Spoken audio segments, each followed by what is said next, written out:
इनकलाब जिंदाबाद, इनकलाब जिंदाबाद, मतदाता मालिक जिंदाबाद, जनता जनार्दन जिंदाबाद, जिंदाबाद जिंदाबाद, मतदाता मालिक जिंदाबाद।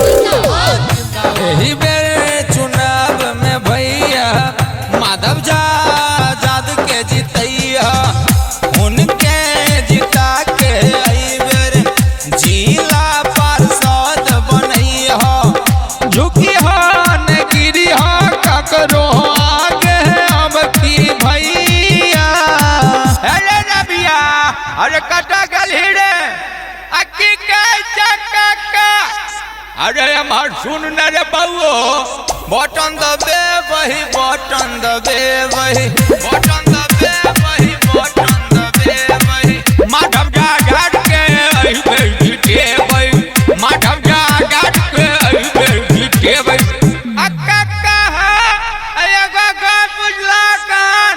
अरे की भेलै रे बउओ, हमार सुन लग में आके कहना की बात रे बाबू।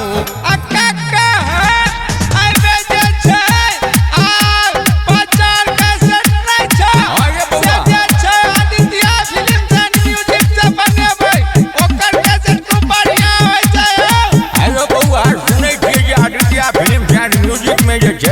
राम सेवक ठाकुर सेहो प्रचार कैसेट बनबै छथिन, रोटी के गप छै। बटन दबे भाई बटन दबे भाई। मोबाइल नंबर लिखा काका कही त बउआ लिखा 87 098 29 740। हे प्रत्याशी लोकन, चुनाव जहाँ सब लड़े छे से लड़ू, शुभकामना या बधाई आ संगे एकटा गप मन रखबै। आदित्य फिल्म एंड म्यूजिक जे छै प्रचार कैसेट होतै से बनेबै अहाँ सब, बुझलिए कि नहीं?